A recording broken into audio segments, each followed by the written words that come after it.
Lonax Play. Oferecimento. Lonax. Protege muito mais.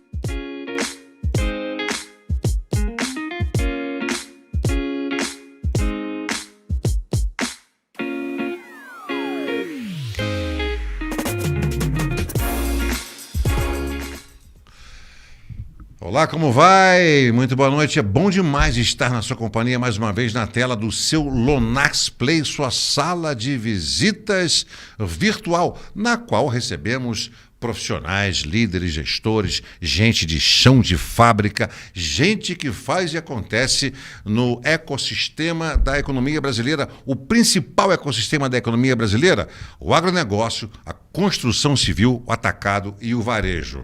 É pouco? Não é, né? É muito. E muita informação que você vai ter conosco hoje, porque o assunto hoje é o plástico. Lógico que o assunto vai derivar do plástico e a gente vai se aprofundar, mas o assunto principal é essa matéria-prima espetacular, né, que substitui materiais pesados como metal, ferro de todo tipo, madeira. O plástico está em todos os setores da economia, né? O plástico faz parte, lógico, da vida da Lonax, que é uma indústria de transformação importante, uma indústria química, uma indústria plástica.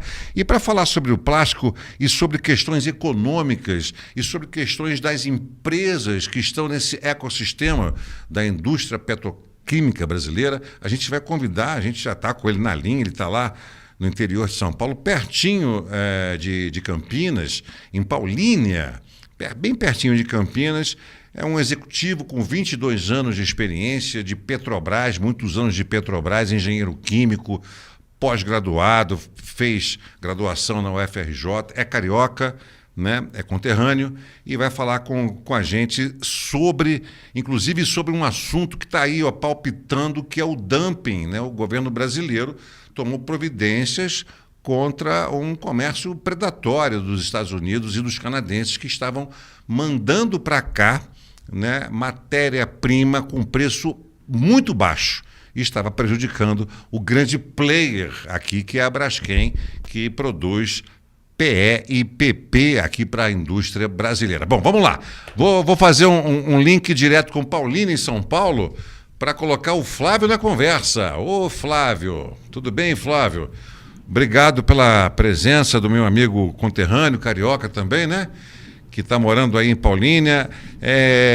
Flávio, obrigado por ter aceito o convite da nossa produção para a gente conversar sobre as suas especialidades, que são diversas, como consultor, como executivo também na ex-Petrobras. Muito obrigado pela presença aqui no Lonax Play, número 123, 123. Boa noite, Flávio. Boa noite, Felipe. Eu primeiro queria agradecer o convite, né, da equipe da Lonax, o convite.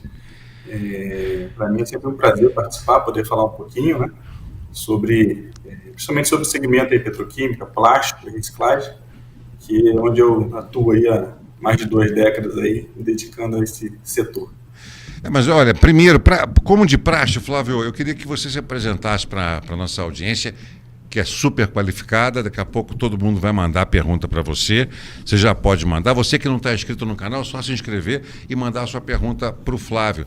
Flávio, eu já dei um spoiler, falei que você é do Rio, que você é carioca, né? Eu queria que você falasse um pouco sobre a sua vida acadêmica. Por que você resolveu fazer engenharia química no UFRJ? O que te atraiu para esse mundo da química na época? Tá certo. Bom, eu sou carioca, né? Morei minha vida quase toda lá. Morei 4 anos em Recife, depois voltei para o Rio e agora estou aqui há 4 anos em Paulínia. Sou engenheiro químico, também tenho mestrado em engenharia química. Decidi fazer engenharia química, né? Na época que a gente vai escolher a profissão, a gente ainda não tem muita noção do que a gente vai fazer, né? É até às vezes cruel. Mas como eu sempre gostei da área de exatas, né, matemática, física, química, eu falei, pesquisei um pouco e acredito que engenharia química seja a carreira que melhor vou aplicar esses conhecimentos. E aí entrei na UFRJ, né, Federal do Rio de Janeiro, fiz faculdade 5 anos lá na Ilha do Fundão. Nesse meio tempo aí, fiz estágio na Petroflex, hoje ela mudou de nome, se chama Arlanx, é a maior empresa brasileira produtora de borracha sintética, que vai para pneus, calçados, luvas, enfim, até combustível de foguete usa borracha sintética. Depois fiz o estágio lá, né? Depois eu fui efetivado, fiz meu mestrado, né, também em engenharia química, porém, eu digo que eu sou engenheiro químico não praticante, porque eu trabalhei pouco tempo como engenheiro químico, né, como a gente estava conversando, eu trabalho muito mais como um administrador, um economista, do que o engenheiro químico propriamente dito, né? Obviamente, eu uso todos os meus conhecimentos de engenheiro químico, né, nesse trabalho. Tanto que a minha tese de mestrado foi desenvolver um modelo matemático para fazer projeções de preços de elastômeros, né? E na época eu trabalhava lá na Petroflex, isso também era interessante para a empresa, então a gente casou esses dois objetivos. E eu fiz matérias tanto de engenharia quanto matérias de economia, né? Metade do mestrado eu fiz na FGV. E na época eu usei até o modelo de redes neurais, que é um precursor aí da inteligência artificial, que hoje é tão... envolve tudo inteligência artificial, né? Mas isso, no mestrado eu defendi em 2003, se não me engano. Você tem mais de 20 anos, eu já naquela época já usava redes neurais, né? Depois eu entrei na Petrobras, trabalhei 15 anos na Petrobras, né? Sempre na área petroquímica. Dentro desses 15 anos eu morei 4 anos em Recife, onde eu fui lá para a Petroquímica Suape, que hoje também se chama OPEC, né? Ela foi vendida a uma empresa da Petrobras, a gente fez a venda para a empresa OPEC, que é uma empresa mexicana. Eu coordenei todo o processo lá de venda, né, pela empresa. Retornei ao Rio, fiquei mais alguns anos e depois saí da Petrobras e abri a Oxide Consultoria, que é onde a gente atua hoje. Já tem 5 anos a empresa. E é uma empresa focada, né, no setor, né, do plástico, né, começando lá na petroquímica, pelas indústrias de transformação de plástico e reciclagem. E nosso objetivo é trazer inteligência de mercado, inteligência do negócio e estratégia para essa cadeia, né? Então a gente hoje atua através de alguns serviços, né, que depois a gente pode falar um pouquinho, para agregar valor, né, toda na cadeia petroquímica, cadeia do plástico. Ô Flávio, e que cadeia é essa? Como é que está esse cenário da indústria petroquímica hoje no nosso país? Então, hoje, vamos botar em elos da cadeia, né? A cadeia petroquímica ela começa lá na cadeia do petróleo, né? Então, exploração e produção de petróleo, produção de combustíveis. Então, eu vou produzir gasolina, diesel, são os principais combustíveis, mas eu também vou produzir outros derivados, nafta, propeno, isso aí tudo vai para a cadeia petroquímica, né? Então depois vem o elo da cadeia petroquímica, que são grandes empresas, a maior que a gente tem aqui no Brasil é a Braskem, a mais famosa, mas temos outras também, né? A própria OPEC Petroquímica, a Inova, enfim, existem mais algumas empresas que vão produzir os produtos petroquímicos, as resinas termoplásticas, então o polietileno, o polipropileno, o poliestireno, PVC, PET e uma gama de outros aí que existem. Depois a gente vai para o outro elo da cadeia, que é o elo de transformação plástica. No Brasil hoje, Lincoln, eu acredito que existam em cerca de 10 a 11 mil empresas de transformação no Brasil. Tá? Obviamente dos mais diversos tamanhos, né? Desde o microempresa até multinacionais. Mas o elo da cadeia que você tem a maior mão de obra, né? De toda essa cadeia de petróleo está aí na transformação plástica. Tem mais de 300 mil empregos diretos, né, fora os indiretos aí relacionados.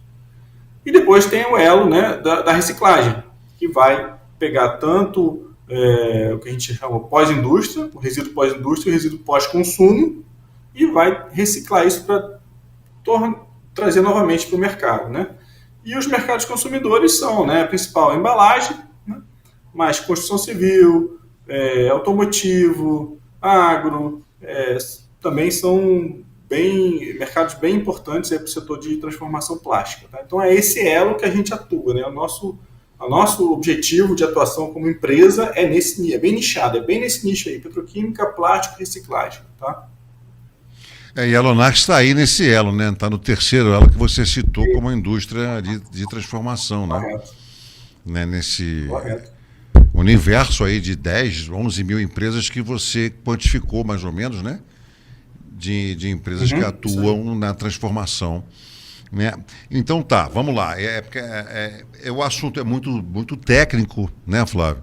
Eu estava até preocupado antes de começar, conversei com você sobre isso, mas vamos tentar ser didático para quem está acompanhando. Tem uma notícia de agora, do mês passado, né? A gente está falando muito de tarifaço, o mundo, né, está falando sobre isso, né? Várias barreiras sendo criadas, capitaneadas pelos Estados Unidos, principalmente, e de lá estava vindo uma matéria-prima, e do Canadá também, com um preço muito baixo, né? Muito baixo, e a Braskem fez uma denúncia. Você falou da Braskem agora, que é uma empresa importantíssima, com Isso. capital, né, 51% derivado da Odebrecht, outra 49% das ações preferenciais, não é isso? Da Petrobras, né? De direito a voto, né? Como você citou. Isso. Enfim, essa composição da Braskem é uma empresa poderosíssima, né? Uma multinacional poderosíssima e que tem uma certa reserva de mercado aqui no Brasil, não é verdade? Né? Na venda de PE, né? E de PP, não é isso? Se eu estiver errado, você me corrige, hein, professor? Não, você está certíssimo. Tá bom? E aí houve esse movimento aí de denúncia, né, desse material, dessa matéria-prima vinda dos Estados Unidos. O que você tem aí para adicionar, para atualizar em relação a esse movimento de antidumping que o Brasil fez em relação aos americanos e aos canadenses? Tá.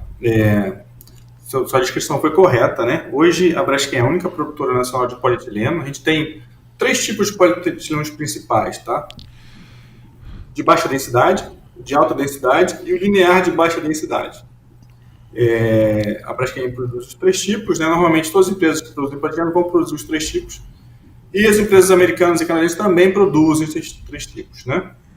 É bom salientar o seguinte: esse processo de dumping ele não ocorreu agora, tá?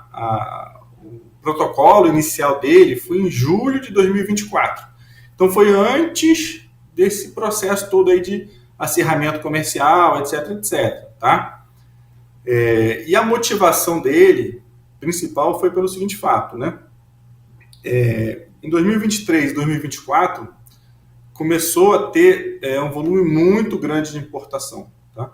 Então, por exemplo, ano passado, quase 50% do mercado foi atendido, o mercado de polietileno no Brasil, foi atendido por importações oriundas dos Estados Unidos e México, tá?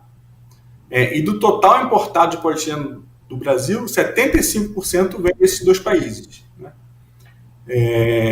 Então, como a Braskem estava perdendo o mercado, né, para as empresas americanas, e depois eu vou explicar por que ela está perdendo o mercado, ela entrou com esse pleito de antidumping. E isso posterior ao final do ano de 2023, onde já tinham sido aumentados as alíquotas de importação, né, de 12% para 20% para todas as resinas termoplásticas. Então já teve um aumento de 8% no imposto de exportação e agora esse antidumping aí de cerca de $200 por tonelada. Tá?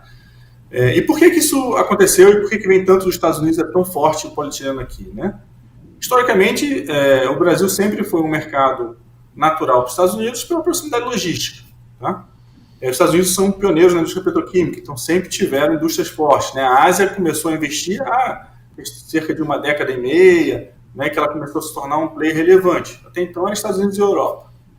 E os Estados Unidos, depois que teve o advento do shale gas, que é um gás de xisto, né, usualmente falado, não sei se você já ouviu falar disso, que é facilmente extraído, né, do solo, ele tem um excesso desse material, dessa matéria-prima, e isso gerou um custo de produção do polietileno muito baixo nos Estados Unidos. Então, os Estados Unidos passou a ser, junto com a Arábia Saudita, os players mais competitivos do mundo de produção de polietileno, né, com um custo de produção muito baixo.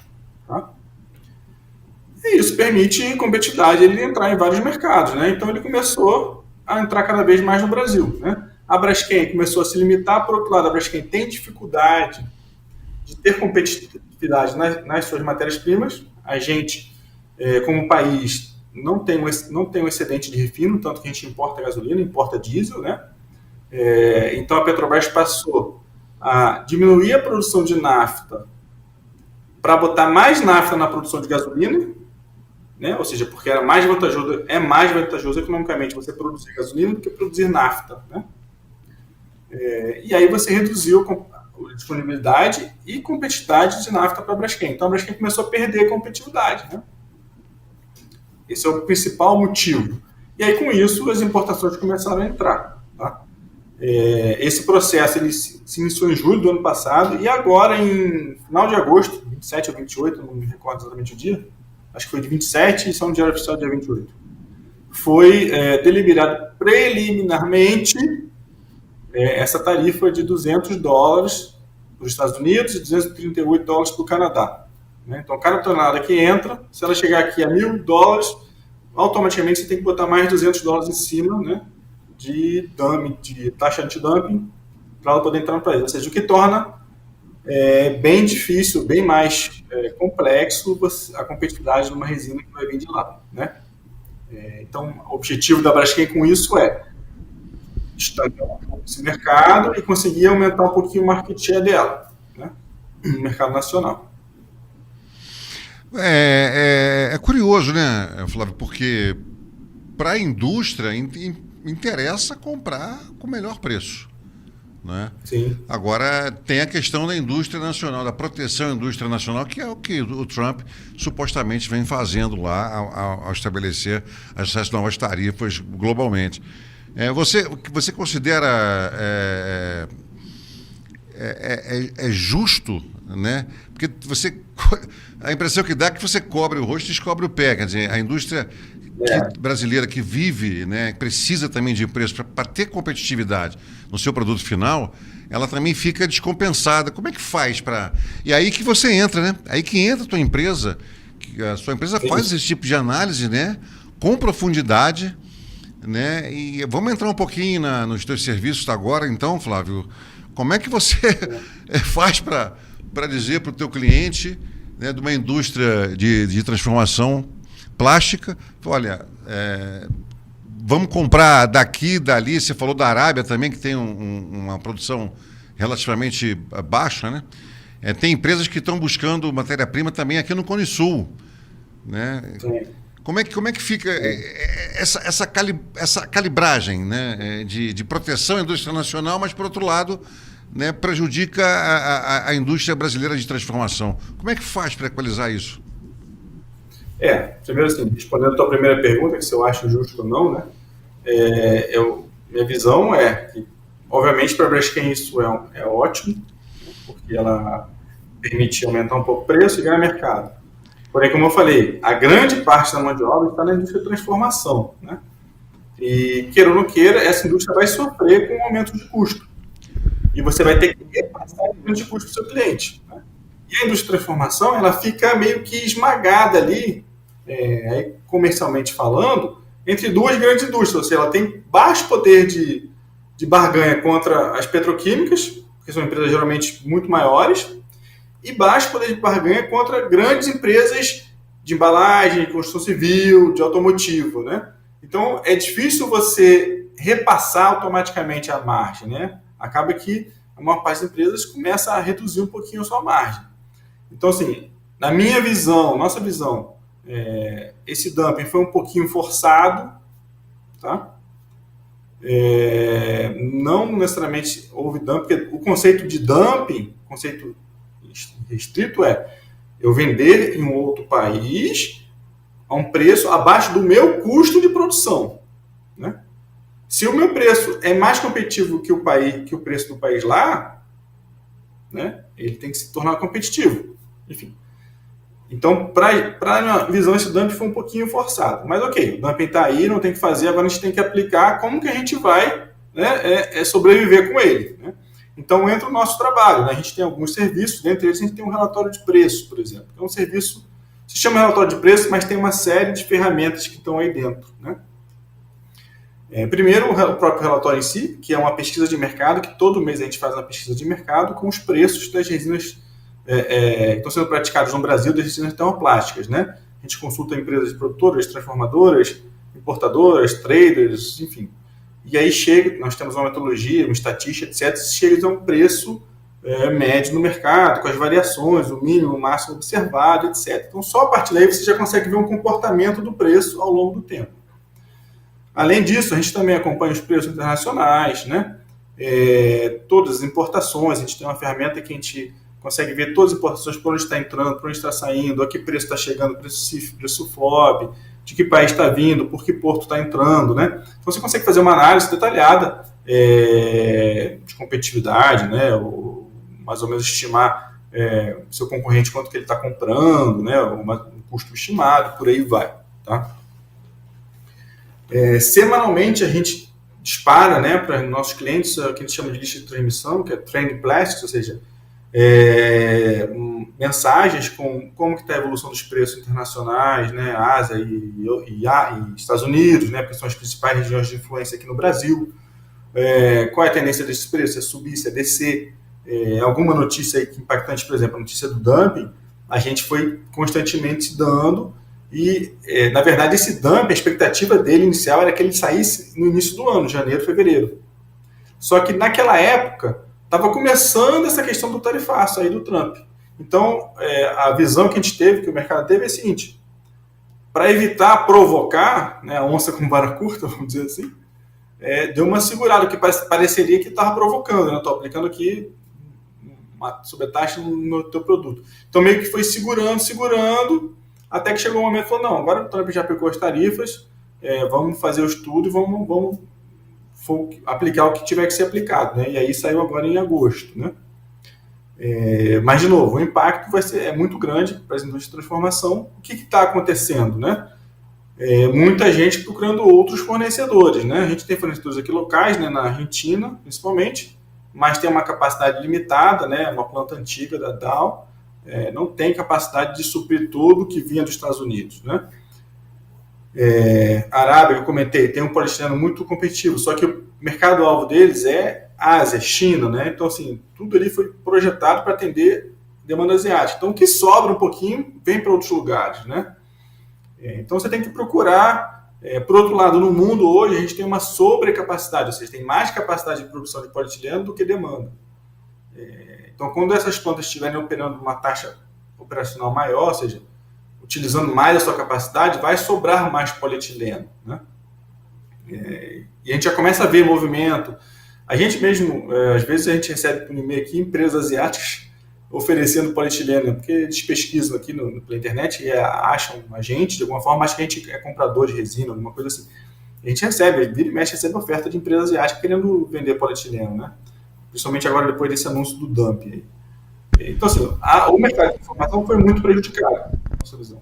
Porque todos os produtos, beleza, eu estou recebendo dumping aqui, mas a minha sacola plástica, ou a minha peça, ou meu, sei lá, o que eu estou produzindo, minha lona, o que eu estou produzindo, quando vier importada de outro país, não recebeu o mesmo dumping, né? Então, assim, eu só recebi meu custo, mas o meu concorrente consegue importar lá de fora.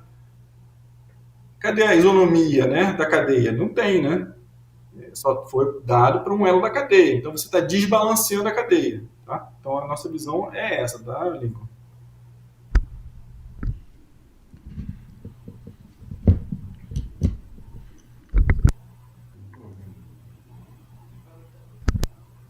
Viu?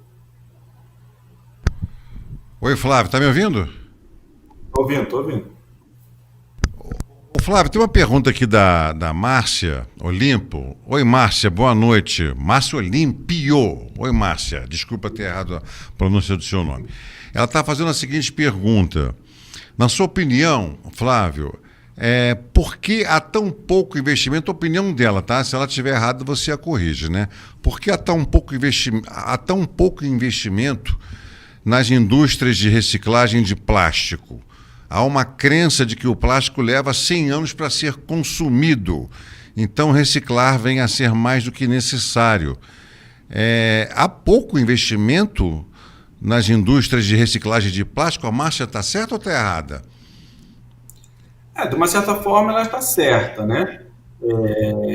Hoje, o problema é que a reciclagem de plástico, ela tem uma dinâmica semelhante à da resina termoplástica das indústrias de transformação, porém, o grande uma chave, né, do negócio é quanto de matéria-prima, né, de insumos você consegue obter, né? E a que custo aquilo, né? Se por um lado uma resina termoplástica, eu sei que o custo dela vai variar ali com o preço de petróleo, preço de nafta, né? Isso é uma commodity, então globalmente eu sei isso, aconteceu um evento geopolítico, ou aconteceu um evento, uma tragédia natural, etc. A gente sabe como isso afeta os mercados, né? O custo da resina reciclada não tem nada a ver com isso, né? Ele depende da disponibilidade, depende se eu vou ter, no Brasil, a gente não tem a coleta seletiva como outros países, então você vê se os catadores vão conseguir catar. Às vezes você catar plástico não vale muito a pena, é melhor catar alumínio, o cara deixa de catar plástico porque dá menos dinheiro, ele vai catar alumínio, vai catar outro material, né? Muitas vezes você tem aquela matéria-prima disponível numa região, né? Mas não tem como processar ali, você tem que processar em outro lugar. Para você processar para outro lugar, o custo do frete já inviabiliza, tá? Então, enquanto a gente não tiver uma cadeia organizada, dificulta muito essa reciclabilidade, né? E aí, por isso, você tem pouco investimento, porque você tem, ainda mais hoje, né? A gente está num ambiente mundial, aí falando das indústrias de petroquímicas e plástico de resina virgem, onde você está num ambiente de pequenas margens, né? Eu estou com excesso de oferta, né? Eu tenho muito mais gente produzindo resina termoplástica do que gente querendo comprar, né? Então, preço, oferta e demanda, né? A bela regra da economia. O preço vai cair. Por quê? Porque eu tenho que manter minha planta operando, então eu começo a baixar preço para vender, né? E aí a margem cai. Então, esse é o pior cenário para reciclagem. Porque quando o preço do virgem fica muito próximo do preço do reciclado, por mais que tenha um apelo ecológico, etc., etc., o dinheiro é a economia que faz o mundo rodar. Então, o transformador vai optar por usar a resina virgem, né? Então, assim, a gente está num momento ruim para reciclagem em termos de rentabilidade, né? Por outro lado, Lincoln, a gente tem, desde os últimos 5 anos aí, grandes empresas do setor, principalmente lá fora, entrando no mundo da reciclagem, né? Seja reciclagem mecânica, seja reciclagem química, né? Que ainda é um pouco incipiente. Mas tem muitos investimentos, de novo, principalmente lá fora, de empresas grandes, petroquímicas grandes entrando. A própria Braskem, né? Ela comprou agora uma participação relevante na Wise, que é uma das maiores recicladoras do país. Agora não, já tem acho que uns 2 anos. Para quê? Para entender como é que funciona melhor esse mercado de reciclagem, para ela começar a botar as pontinhas ali dentro e depois poder evoluir, né? Mas, de fato, ela está certa que hoje a gente ainda tem um investimento menor, né, de reciclagem, embora a gente já tenha aí, no Brasil, acredito em que 1.000 e 1.500 empresas de reciclagem operando no Brasil, tá?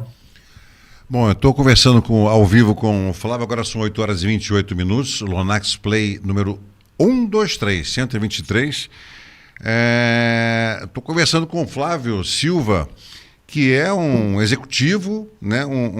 Foi executivo da Petrobras muito tempo, muitos anos, e agora é um consultor importante aqui do setor para empresas de plástico. Você está nichado nesse setor, né, Flávio? Qual é a importância da empresa que trabalha com plástico de ter inteligência de mercado? Que tipo de valor ela agrega para o seu negócio? É fundamental a inteligência de mercado para o negócio plástico no Brasil? Olha, eu acredito que para qualquer negócio, né, seja plástico, qualquer setor, é fundamental você ter inteligência de mercado. O que é inteligência de mercado, né? É você ter acesso, né, às informações que vão afetar o teu negócio, seja para compra de insumos, matéria-prima, seja para venda, você entender melhor aquele segmento, qual a direção que a empresa está querendo tomar, né? E uma das nossos pilares é isso, fornecer, né, informações que vão ajudar as empresas a tomarem as melhores decisões, uma decisão embasada, né? Baseado no que está acontecendo, no que aconteceu e no que tende a acontecer, né? A gente sempre olha para frente, por quê? Mas para olhar para frente é importante a gente ver como que foi, como que está sendo, porque a partir disso você traça cenários, né?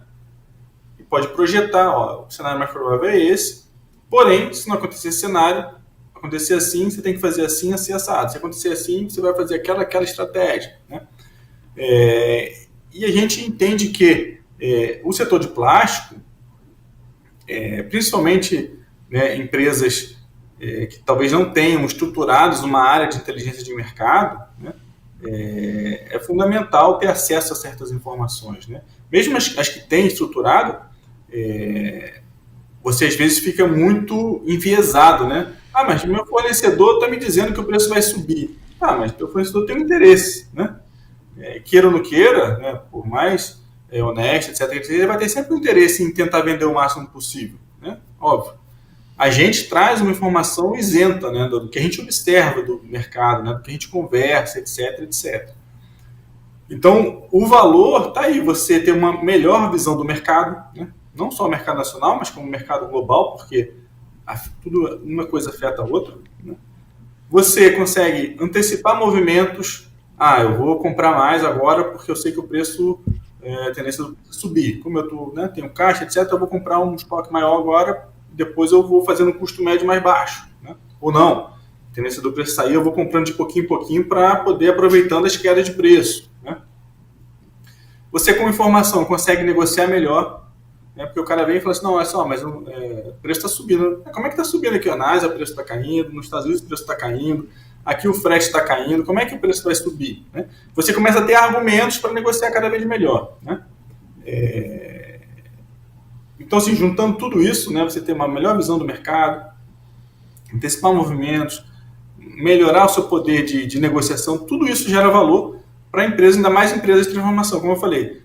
Ó, setor petroquímico, setor de plástico, o dinheiro, a margem, não vem na venda, a margem vem na compra. Se você comprar bem, você vai gerar lucro, né? Mas se você comprar mal, você vai só rodar dinheiro na sua máquina e, né, você não vai ter margem, tá? Então, assim, comprar bem é fundamental, né? Às vezes centavos, né, dependendo do volume que você compra, faz uma diferença danada no teu fluxo de caixa, no teu EBITDA, né, no teu lucro.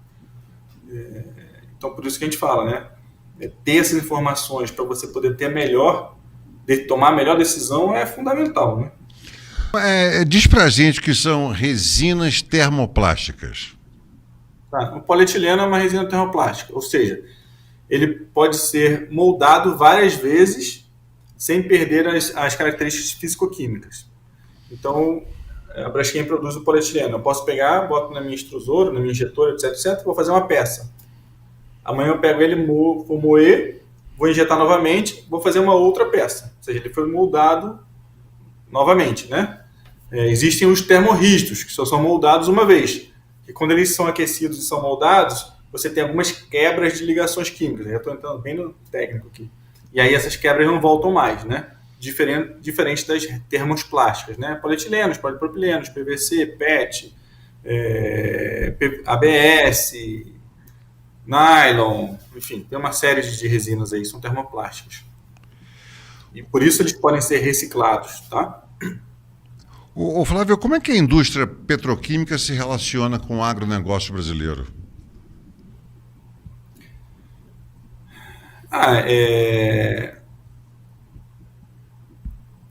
Acredito que eles veem isso com um grande segmento, né? Um setor importante.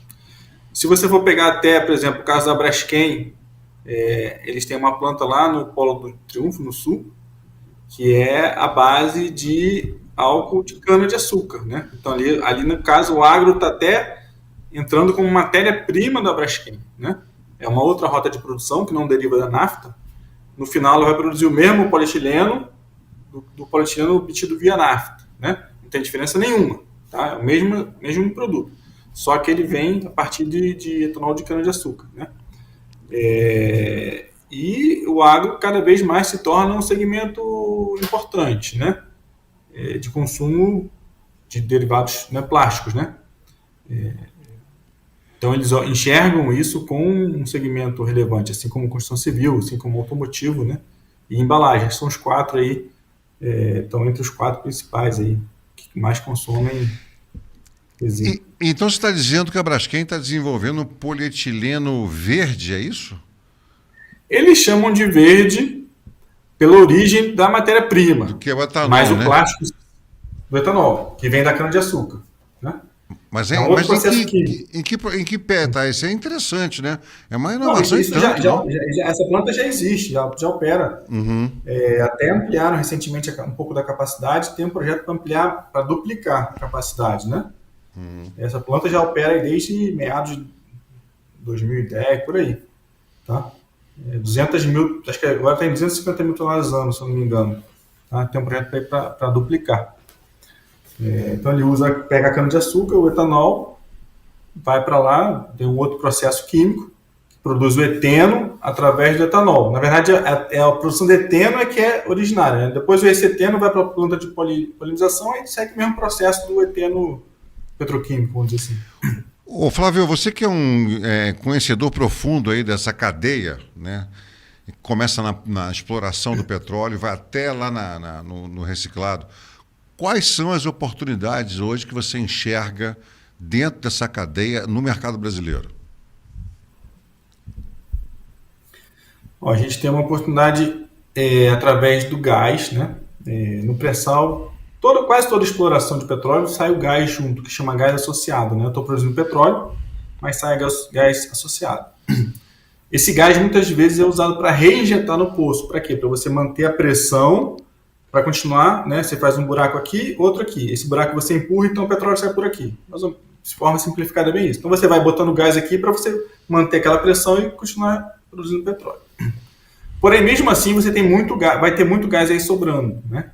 E gás, principalmente para a cadeia do polietileno, é uma matéria-prima bem competitiva. A planta da Braskem lá em Duque de Caxias, que é chamada Rio Pol, né, Rio Polímeros, ela é toda base gás, então lá só produz polietileno. É a planta mais competitiva da Braskem, né? É a única que é, vamos dizer assim, competitiva no cenário atual, tá? Então existe essa oportunidade, né? Existe até um projeto de duplicar essa planta da Braskem, mas para isso precisa ter toda a disponibilidade do gás. Esse gás vai estar disponível ao longo dessa década, da segunda metade da década, né, para frente, né? Só que esse projeto precisa sair logo, né, para poder pegar essa oportunidade. Senão daqui a pouco a gente tem que esse gás vai para a termoelétrica, vai para queimar, vai para outros usos que não uso petroquímico, né? A petroquímica é o único uso da cadeia de petróleo que não é energético, né? Todo o resto é energético, seja para combustível de automóvel, seja para aquecimento, enfim. A petroquímica não, você produz utensílios, né? A gente está aqui conversando, eu estou com o computador aqui, ele tem parte de plástico, né? Aí no seu estúdio, com certeza, 99% das coisas aí tem plástico. Então você está utilizando toda a cadeia do petróleo em utensílios, né? Que cada vez mais em aplicações de longo prazo, né? Não são aplicações descartáveis, né? São aplicações que vão durar anos e anos aí, né? Então a grande oportunidade que eu vejo hoje no Brasil é aproveitar esse gás para fazer a cadeia, né, derivada do eteno, né? Aí você tem o polietileno como principal, mas também tem outros produtos, de forma competitiva, tá? Talvez com essa cadeia eu fosse competitivo frente às importações dos Estados Unidos, por exemplo. Entendi. Outra especialidade sua, uma expertise que você adquiriu durante a sua curva de vida, foi na questão de fusões e aquisições, né, Flávio? Você, inclusive, tem uma experiência na compra da Suzano Petroquímica pela Petrobras, né? Eu queria que você falasse sobre esse aprendizado aí que você tem de fusões e aquisições. Como é que está esse movimento hoje no país em relação ao setor que você se especializou? Legal. Eu participei de alguns processos, né, de fusões e aquisições, alguns houve sucesso, ou seja, foi concretizada a operação, outros não, né? As partes viram que não fazia sentido e não houve, né? Esse da Suzano foi um, o da venda da Inova Petroquímica foi outro, né, que eu participei ativamente, o da Petroquímica Swap também foi outro que participei ativamente, que deu certo, né? São experiências bem interessantes, embora estressantes, né? muitas vezes você fica dias e dias reunidos e, né, não tem nem tempo direito para em casa tomar um café, rapidamente volta, porque já tem reuniões, os processos são bem estressantes. Mas são processos que você vasculha a empresa toda, né? Você vê tudo da empresa, né? Desde a parte operacional, a parte contábil, administrativa, comercial, financeira, tudo, né? Então você aprende muito, né? E hoje, né, o que mais se fala no mercado aí é a venda da Braskem, né? Como a gente sabe, o acionista principal da Braskem, que é a Novonor, que é a antiga Odebrecht, colocou as ações da Braskem em garantia com bancos, né? Essa garantia hoje está na casa de 26 bilhões de reais, e a Braskem vale aí bem menos, 9, por aí, 10 bilhões de reais, depende um pouquinho da cotação. E aí ela tem que alguma solução para poder amortizar um pouco essa dívida. E uma das opções seria vender a Braskem, né? Já teve por várias vezes isso quase certo. Por exemplo, a LyondellBasell, que é uma gigante petroquímica mundial, estava quase fechada com a Braskem, nessa época ainda estava até na Petrobras. E por conta do que ocorreu lá em Maceió, né, da questão da erosão lá da mina de sal, que criou um passivo gigante para a Braskem. Na época não estava no início, não sabia o que ia acontecer, a LyondellBasell desistiu da compra.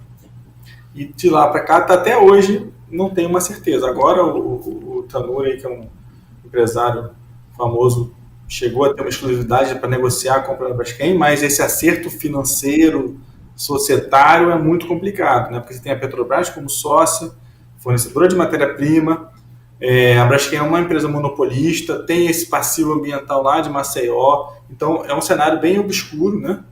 E enquanto isso não é resolvido também, a Braskem como empresa fica meio sem norte, né? Porque ela não tem uma diretriz, ela vai fazendo investimentos pontuais, ela não se direciona como de uma forma mais objetiva, né? E ela também tem ativos lá fora, ela tem um crack no México, tem plantas nos Estados Unidos, na Alemanha, então tem ativos lá fora também, é uma empresa multinacional.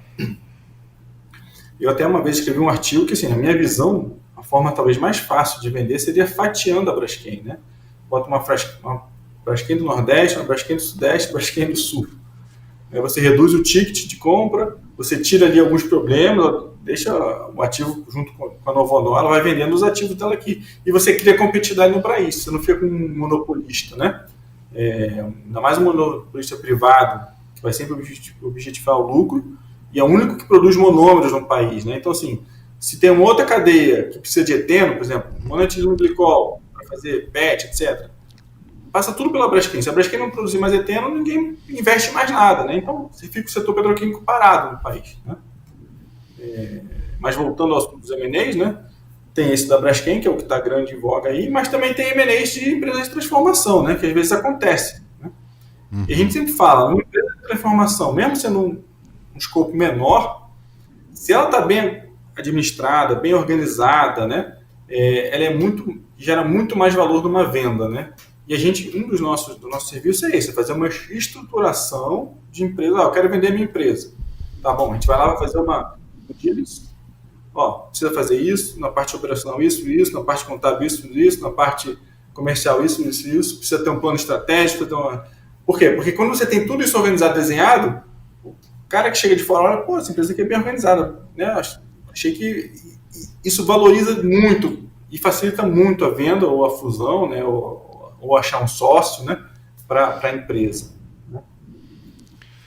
O Flávio, na venda da Petroquímica Swap para a Alpec, quais foram os principais desafios da due diligence, que é o termo que se usa em inglês para fazer, que é a investigação profunda, né, do negócio, e da integração também? Quais foram os principais desafios desse negócio?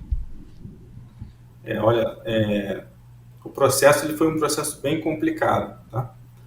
Porque toda aquela questão da Lava Jato estava impactando também a Petroquímica Swap, embora tenha sido menos falado na mídia, mas também foi um dos ativos que foi impactado, né? Então, assim, um dos principais problemas era o seguinte, era o valor do ativo, né? O valor do ativo imobilizado estava em torno de 9, 10 bilhões de reais, né? Só que uma empresa petroquímica daquele poste, aquela capacidade no mundo, valia, sei lá, 1/5 daquilo, né? Como é que eu ia fazer uma venda? Não tinha como chegar naquele valor. Então, a Petrobras seria obrigada a declarar um impairment. Né? Impairment é uma perda no investimento. Tá? Esse era um desafio inicial, interno, né? Passar a venda da Petrobras. Por outro lado, você tinha todos os ativos lá, né? Que também não foram terminados, né? Teve unidades da petroquímica que não foram acabadas, né? Principalmente a parte têxtil, né? Ou seja, essa camisa aqui que é de poliéster é origem petroquímica, é feita de plástico, tá? Quando você vê poliéster na sua camisa, é um plástico, só que é da parte têxtil. É quase igual o PET da garrafa. Tem pequenas diferenças químicas ali nele. E aí, assim, chegando no processo final, ficaram 2 empresas, né, principais ali, 2 maiores do mundo para comprar, né? E foi um processo incessante. Para você ter uma ideia, a gente respondeu, eu era o coordenador pela empresa, né? Tudo passava por mim e eu delegava internamente para retornar para a Petrobras e para o comprador. Acho que em um mês a gente respondeu quase 2.000 perguntas. Mas não é aquela perguntinha assim simples, não é só pergunta cabeluda, né? Detalhe todos os ativos passivos aqui, detalhe todos os... Nossa Senhora! Então, assim, o grande desafio foi coordenar isso. E as pessoas que estavam na Petroquímica Suape, né, aí falando de pessoas, somente a alta administração era da Petrobras. Todos os outros eram funcionários da Petroquímica Suape, concursados, mas pela Petroquímica Suape. E eles ficariam, né, com o novo comprador. Então, você ter que responder esse processo todo com as pessoas, né, obviamente, sempre com desconfiança. O cara vai chegar aqui e vai demitir todo mundo, né? Sempre vem aquele medo, né? Você conseguir fazer isso, motivar, etc, etc, etc, foi bem desafiante, né? Manter a produtividade, manter a coesão da equipe, e a gente falando, não, ele não vai chegar e demitir, ele vai chegar e vai olhar, né? Tanto que tinha uma cláusula na época que proibia a gente de demitir qualquer um. Eles queriam conhecer todo mundo que estava lá e para poder aproveitar da melhor forma, né? Então, esses foram os principais desafios que a gente enfrentou, né? No final, deu tudo certo. A gente fez a venda, depois o processo de transição, né? Foi mais quase 1 ano de transição até ter a aprovação no CAD, né? Depois mais 2 meses depois do CAD, com o pessoal da Petrobras ainda fazendo transição, né? Eu saí da Petrobras um pouquinho antes do processo terminar no CAD, né? Eu ainda fui várias vezes no CAD lá defender o processo, né? Fazer argumentações, mas foi bem desafiador. Ô Flávio, você na Oxide, na sua empresa, você está muito focado também em auxiliar empresários do setor petroquímico a montar plano estratégico. Você já tem uma experiência muito grande nisso, já tem mais de 100 clientes. Quais são os erros que você identifica com maior frequência quando essas empresas resolvem estruturar um plano estratégico? Você consegue identificar? Sim. Assim, plano estratégico, né, a pessoa acha que às vezes é muito simples de você fazer, né? Ele é um exercício, na verdade, de discussão. É importante a gente observar todo o cenário interno, que a gente chama interno, é dentro da empresa, e o cenário externo, né? Quando a gente fala assim, parece simples, mas a gente tem sempre que entender, né, ser o mais, como vou dizer assim, minha empresa é muito boa nisso, é muito boa naquilo. Óbvio, a gente sempre quer puxar a sardinha e a gente tem orgulho disso, a gente sabe, né, todo mundo tem orgulho de fazer as coisas certas. Porém, a gente tem que sempre olhar com isenção, né? Não, eu sou bom nisso, mas até que ponto eu sou tão bom, né? Talvez a gente chama assim, best in class, seja o melhor possível. Não, talvez eu não esteja tão lá em cima, talvez esteja aqui embaixo, né? Então, o processo de você ter essa isenção é um erro que muitas vezes ocorre. A gente, às vezes, como consultor, falar alguma coisa para um proprietário, para um dono de uma empresa, tem que ter alguns dedos para não ferir ou não ser mal interpretado. Não estou falando mal da empresa, não estou falando assim, essa empresa é boa, mas ela pode melhorar, né? Então, assim, isso é um ponto crítico. Outro ponto crítico, a gente sempre preza, quando faz um plano estratégico, construir cenários, né? Por quê? Porque os cenários são cruciais você ver como isso vai ocorrer daqui para frente e como se posicionar. Obviamente, a gente sempre vai eleger um cenário mais provável. Então, se esse cenário vai acontecendo, a gente, num plano estratégico, desenha, né? Bom, um plano estratégico para daqui a 5 anos. Então, a gente vai desenhando ao longo dos anos que ações devem ser feitas para chegar lá, tá? De acordo com aquele cenário. Mas, óbvio, são cenários. Pode não, é mais provável, mas pode não acontecer. Então, sempre você tem que dizer um cenário provável, um cenário mais robusto. Tá, se o cenário mais provável não acontecer, mas já aconteceu mais robusto, né? Não for tão bom. Como eu me comporto? Aquele investimento que eu ia fazer, talvez eu não faça dessa forma, faça um outro tipo de investimento, ou priorize uma outra área da empresa. Então, a construção de cenários é fundamental para você ter um bom plano estratégico, né? Outra coisa, não quantificar, né? O plano estratégico começa de uma forma qualitativa. O desenho de cenários é qualitativo, mas tudo tem que ser transformado em quantitativo, tá? No fundo, qual será o meu lucro? Quanto eu vou vender? Quanto eu vou ter que gastar com compra? Quanto eu vou gastar com matéria-prima? Quanto eu vou gastar com pessoal? Por aí vai. Essa quantificação é fundamental, é porque é através da quantificação que a gente consegue criar os indicadores para poder verificar se eu estou andando dentro das metas que eu estabeleci naquele cenário qualitativo, né? Então, isso é um outro erro. Tá? Isso eu estou falando de erros técnicos, né? Na execução do plano. Agora, existem erros de gestão também, né? Primeiro erro de gestão, assim, se a diretoria ou a alta direção não patrocina o trabalho de planejamento estratégico, já não vai dar, já nasce errado, né? Se assim, eu tenho uma reunião de planejamento estratégico, aí chega na hora da reunião, o diretor que deveria ir não vai, ou um gerente que deveria estar lá não pode vir, você já começa a mostrar para o pessoal, bom, então esse plano estratégico não é tão importante assim, né? E aí passa a não dar certo, porque começa todo mundo a ter outras prioridades, né?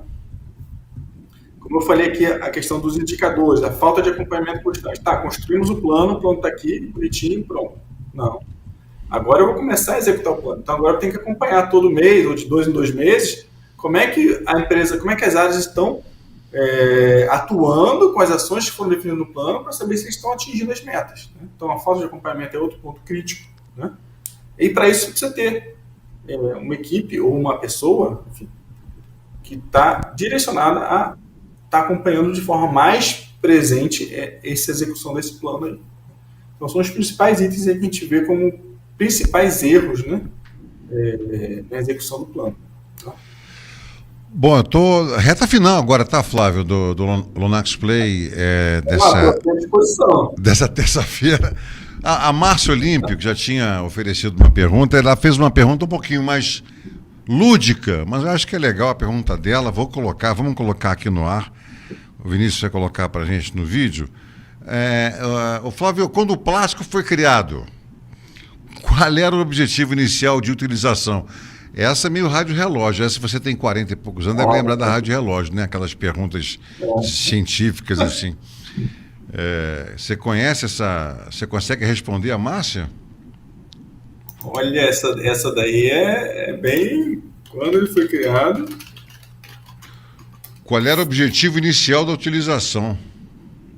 É difícil, né? O plástico em si, como material, antes de ter as empresas petroquímicas, ele foi criado ainda em todos os anos 1900, ou até um pouco antes, se eu não me falei a memória, tá? Mas em laboratório, tá? Ok. O objetivo, assim, não sei dizer exatamente qual foi, mas eu imagino que o objetivo foi ter um material que vai substituir aplicações, que é o que vem ocorrendo até hoje, né? Exatamente. Na época, por exemplo, nem todas aquelas resinas plásticas que eu falei surgiram no mesmo momento, né? Algumas são muito recentes, principalmente ali os plásticos de engenharia. Hoje, com o carro elétrico, por exemplo, você precisa tipos de plásticos que são super, ultra resistentes à temperatura, etc. São plásticos que custam caríssimo, né? Porque eles têm propriedades físico-químicas muito elevadas, né? E são plásticos que pouquíssimas empresas no mundo produzem, porque são tecnologias ainda recentes, né, de produção. E tem outros, como o polietileno, por exemplo, que é um dos principais, um dos primeiros, que já são maturados.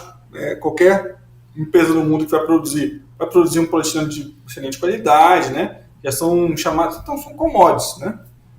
Então, assim, quando o plástico surgiu, com certeza ele foi para substituir alguma aplicação inicial, mas embora ele tenha surgido lá um pouquinho antes de 1900, a produção em grande escala só começou a ocorrer ali a partir da década de 50, 60 nos Estados Unidos. Ou seja, ele levou aí 50 anos, 60 anos ou até mais para ter uma aplicação comercial, né?